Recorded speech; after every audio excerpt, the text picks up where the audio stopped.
తెలంగాణ ఉద్యమం కోసం తెలంగాణ కోసం రాజీనామా చేసి ఎన్నికలలో కొట్లాడుతుంటే కొప్పులేశ్వరన్న సమైక్యాంధ్రవాదుల సంకనాకుట్ట ఆ రోజు కాంగ్రెస్ పార్టీ నుంచి తెలంగాణకు వ్యతిరేకంగా నిలబడ్డటువంటి అడ్లూరు లక్ష్మణ్ కుమార్ నువ్వు ఇవాళ తెలంగాణ ఉద్యమ బిడ్డను పట్టుకొని వస్తావా వెంకటేశ్వర స్వామి ఆలయానికి ప్రమాణం చేద్దాం, నేను తడిబట్టలతో వస్తానా, ముఖ్యమంత్రి పర్మిషన్ తీసుకుంటా. ఏం మాట్లాడుతున్నారు లక్ష్మణ్ కుమార్ గారు? చేద్దామా ప్రమాణం? ఓకే, నేను అంటలేను.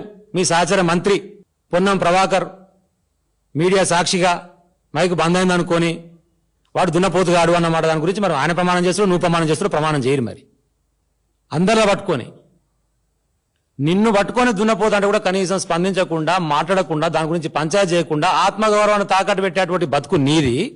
తెలంగాణ ఆత్మగౌరవం కోసం జైళ్ల పాలై కేసులు పెట్టుకొని ఉద్యమకారుల యొక్క నిలబడి తెలంగాణను సాధించి 10 సంవత్సరాలు కేసీఆర్ గారి నాయకత్వంలో హరీష్ రావు గారు కానీ కేటీఆర్ గారు కానీ మంత్రిగా పనిచేస్తూ అత్యద్భుతమైనటువంటి పరిపాలన అందించినటువంటి నాయకులు మా వాళ్ళు.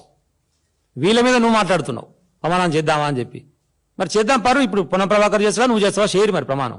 అసలు విషయం ఏంటంటే ఇంకా మైకు బంద్ కాకముందుకు మాట్లాడిన మాట ఈయన అంటారట. మరి నాకు తెలియదు వాళ్ళ పొన్నం ప్రభాకర్ గారు అనుకుంటున్నాయి వీడు సొలు లక్ష్మణ్ అన్నారు. ఆయన సొలు లక్ష్మణ్ అంటాట కాన్షియస్గా, నాకు తెలియదు. అలా పొన్నం ప్రభాకర్ అది రికార్డు కాలే మీడియాలో, దున్నపోతాను అది ఒకటే రికార్డ్ అయింది. ఈ సొలు లక్ష్మణ్ మాట్లాడితే కూడా నోటికి ఏదో వస్తుంది మాట్లాడి 5 సార్లు పోటీ చేసినావు, మహమ్మద్ గజ్ని దండయాత్ర చేసినట్టు చేయంగా సరే 4 సార్లు ఏడ్చుకుంటూ తిరిగి సంపుకుంటురా సాదుకుంటురా ఇదే ఇదైందని కాలు మొక్కుడు తిరిగితే గెలిపించే అవకాశం వచ్చింది, మంచిదే. అదృష్టవశాత్తు మంత్రి కూడా అయినావు.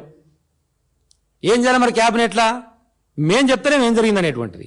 క్యాబినెట్ లోపల ఏం జరిగిందో నువ్వు చెప్పు మరి. ప్రెస్ మీట్ పెట్టి క్యాబినెట్ సమావేశంలో ఈరోజు ఇది జరిగిందని చెప్పినావా? మరి ఏం జరగదు. ఎందుకు జరగదంటే పంచాయతీ మొత్తం కమిషన్ల మీద, కాంట్రాక్టర్ల మీద, మీ సహచర మంత్రులు మాట్లాడే మాటలు, మీ సహచర మంత్రి కొండ సురేఖ బిడ్డ మాట్లాడుతున్నటువంటి మాటలు.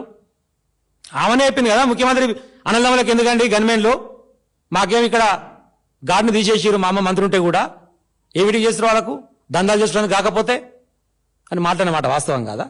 దక్కన్ సిమెంట్స్ వాళ్ళకు పీసీబీ నోటీసు పంపించి దాంట్లో సుమంత్ అంటోడు అవుట్ సోర్సింగ్ ఎంప్లాయీగా పెట్టుకున్నామా మంత్రి అయినాక ఆ డిపార్ట్మెంట్లో పీసీబీలో. ఆ నుంచి ఓఎస్డీగా పెట్టుకొని మనకు అర్హతనే లేదు.